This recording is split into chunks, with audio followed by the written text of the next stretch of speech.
Hey guys, welcome back to channel. Business management के कुछ important topics हम इस वीडियो में डिस्कस करेंगे। इससे पहले भी एक वीडियो आई थी जिसमें हमने इंपॉर्टेंट टॉपिक्स डिस्कस किए थे। वो थे चैप्टर नंबर 1 से लेके चैप्टर नंबर 5 तक के। ठीक है, आई होप आपने वो वीडियो देखी होगी और आपने वो टॉपिक्स बहुत अच्छे से तैयार कर लिए होंगे। ठीक है, काफी ज्यादा इंपॉर्टेंट टॉपिक्स थे, वो काफी ज्यादा अच्छे टॉपिक्स थे, इंटरेस्टिंग टॉपिक्स थे। ठीक है, और ईजी भी थे, राइट।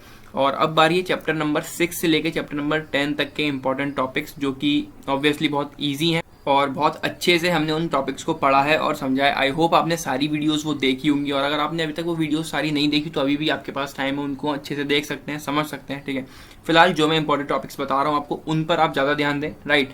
आप जो बाकी के टॉपिक्स हैं वो तो पढ़ें ही, पर ये जो टॉपिक्स हैं ये काफ़ी ज़्यादा इंपॉर्टेंस रखते हैं। चाहे आपका एग्जाम OMR शीट पर हो, चाहे आपका एग्जाम सब्जेक्टिव हो, दोनों में ही आपके ये जो टॉपिक्स हैं बहुत ज़्यादा इंपॉर्टेंस रखते हैं। ठीक है, सबसे पहला टॉपिक चैप्टर नंबर 6 से हमारा आता है प्लानिंग कॉन्सेप्ट, उसके एडवांटेजेस और डिसएडवांटेजेस। प्लानिंग कॉन्सेप्ट क्या होता है, प्लानिंग क्या होता है, वो बहुत अच्छे से हमने बिजनेस ऑर्गेनाइजेशन में बहुत अच्छे से पढ़ा था। ठीक है, बहुत डिटेल में पढ़ा था, और बिजनेस मैनेजमेंट में भी अगेन हमने बहुत अच्छे से पूरा कॉन्सेप्ट जाना, उसके क्या फायदे क्या नुकसान होते हैं, क्या फीचर्स होते हैं, तो वो सारे टॉपिक्स हमने बहुत अच्छे से समझे थे, राइट।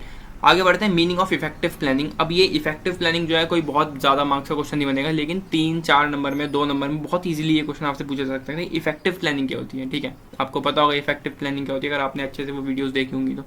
आगे बढ़ते हैं, प्लानिंग प्रोसेस। अब ये जो टॉपिक है प्लानिंग प्रोसेस, ये अपने आप में 10 नंबर का क्वेश्चन बन सकता है, 8 नंबर का क्वेश्चन बन सकता है। ठीक है, अगर आपका एग्जाम सब्जेक्टिव हो रहा है तो बहुत ईजिली 10 नंबर में, 8 नंबर में क्वेश्चन पूछा जा सकता है। ठीक, अगर MCQs है तो उसमें से जो भी उसके स्टेप्स होते हैं उसमें ये पूछ लेंगे कि इस स्टेप में क्या होता है। ठीक है, प्लानिंग प्रोसेस जो होता है उसमें क्या क्या चीजें रहती हैं, वो सब चीजें आपसे MCQs में ही पूछ सकते हैं। और अगर सब्जेक्टिव पेपर होता है उसमें ये टॉपिक आता है तो 10 नंबर 8 नंबर में ये क्वेश्चन बहुत आसानी से आपको देखने को मिल जाएगा। ठीक है, तो अच्छे से इसको तैयार करें। उसके बाद बारी आती है टाइप्स ऑफ प्लान्स की, और उन जो प्लान्स होते हैं उनमें डिफरेंस भी आपसे पूछ सकते हैं। ठीक है, हमने प्लान्स पढ़े थे, standing plan, single use plans, फिर स्टैंडिंग प्लान्स कई तरह के थे और सिंगल यूज प्लान्स भी कई तरह के थे। एक बार मैं आपको वो दिखाता हूँ, ठीक है, जिससे कि आपको थोड़ा याद आए कि वो चीज़ क्या थी, राइट।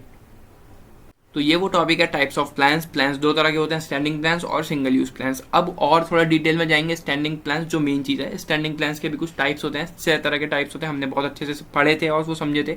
सिंगल यूज प्लान्स की बात करें तो उसमें भी 5 तरह के टाइप्स आ गए सिंगल यूज प्लान्स के। ठीक है, सबसे पहले मिशन, राइट, हमने बहुत अच्छे से ये पढ़ा था। फिर ऑब्जेक्टिव, उसकी डेफिनेशन क्या होती है, कैरेक्टरिस्टिक्स क्या होते हैं, एडवांटेजेस, पॉलिसीज आ गई, ठीक है, उसके फीचर्स हो गए।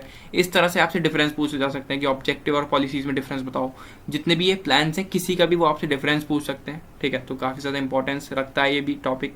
ठीक है, प्रोसीजर्स क्या होते हैं, उसके इंपॉर्टेंस या फिर कहें तो बेनिफिट्स क्या होते हैं, पॉलिसीज और प्रोसीजर्स में क्या डिफरेंस होता है, बहुत इंपॉर्टेंट टॉपिक है।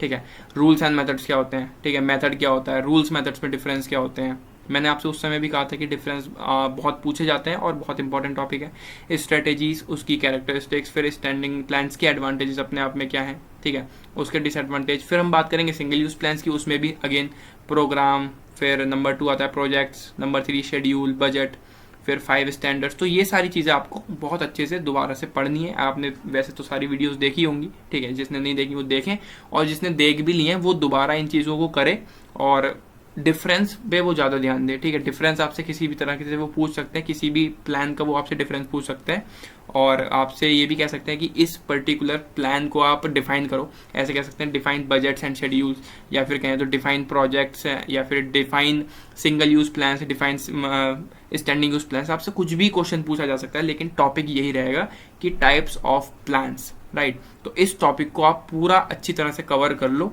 बहुत इंपॉर्टेंट टॉपिक है। ठीक है, आगे देखते हैं कॉन्सेप्ट ऑफ डिसीजन मेकिंग। अब जो डिसीजन मेकिंग था हमने बहुत अच्छे से उसका कॉन्सेप्ट समझा था कि पूरा कॉन्सेप्ट आप बताओ डिसीजन मेकिंग होती क्या है। ठीक है, प्रोसेस बताओ डिसीजन मेकिंग का, जब आप डिसीजन लेते हो, कोई डिसाइड करते हो, पूरे आप सारे टास्क देखते हो, ठीक है, कैसे कैसे आप सारे डिसीजन लेते हो, वो सारी चीज़ें आप प्रोसेस बताओ उसका स्टेप बाय स्टेप, और उसका कॉन्सेप्ट क्या होता है वो आपसे पूछा जा सकता है। ठीक है, क्वेश्चन फ्रेम हो सकता है define decision making and some importance या फिर सम फीचर्स, कुछ भी आपसे पूछ सकता है। प्रोसेस तो बहुत इंपॉर्टेंट है। ठीक है, डिसीजन मेकिंग का प्रोसेस आप इसमें कर लोगे। उसके बाद आता है कॉन्सेप्ट ऑफ एमबीओ और प्रोसेस ऑफ एमबीओ। ठीक है, अगेन बहुत इंपॉर्टेंट टॉपिक है। कॉन्सेप्ट क्या है एमबीओ का, मैनेजमेंट बाय ऑब्जेक्टिव्स, और प्रोसेस ऑफ एमबीओ, इसके प्रोसेस रहता है पूरा 3-4 स्टेप, 5-6 स्टेप जो भी इसमें रहते हैं वो बहुत ज़्यादा इंपॉर्टेंट है। ठीक है, तो ये कुछ इंपॉर्टेंट टॉपिक्स हैं जो आपको करने ही करने हैं हर हाल में। ठीक है, जितने भी हमने टॉपिक्स अभी तक कवर किए, वैसे तो मैंने आपको ज़्यादातर वही चीज़ें करवाई हैं जो इंपॉर्टेंट है, पर जो ये टॉपिक्स हैं ये भी अपने आप में काफ़ी ज़्यादा इंपॉर्टेंस रखते हैं। अगर हम एग्जाम के पॉइंट ऑफ ऑफ व्यू से देखते हैं तो, ठीक है। तो मैंने आपको नोट्स प्रोवाइड कर दिया यूनिट 1 यूनिट 2 के, अगर कुछ चैप्टर्स बचे हैं तो वो मैं कर दूंगा, आप बता दीजिएगा, राइट। नोट्स मैंने आपको प्रोवाइड किए हैं, और कोशिश करिए कि आप वीडियोस देख के अपने आप खुद के नोट्स लिखें, ठीक है। खुद से आप नोट्स लिखेंगे तो वहाँ पे आपको ज़्यादा चीज़ें समझ में आएंगी, ठीक। तो बस यही था चैप्टर नंबर 1 से लेके 5 तक की। इससे पहले वाली एक वीडियो थी, उसमें मैंने बताए थे इंपॉर्टेंट टॉपिक्स, वो वीडियो आपको यहाँ कहीं शो भी हो रही होगी, और अगर नहीं हो रही तो लास्ट में हो जाएगी। आपके पास चैप्टर 1 से लेके 10 तक के इंपॉर्टेंट टॉपिक्स हैं, सारे लेक्चर्स हैं आपके पास, ठीक है। आप अच्छे से तैयारी करिए। All the very best for your exam. मिलते हैं नेक्स्ट वीडियो में। Till then take care and bye bye.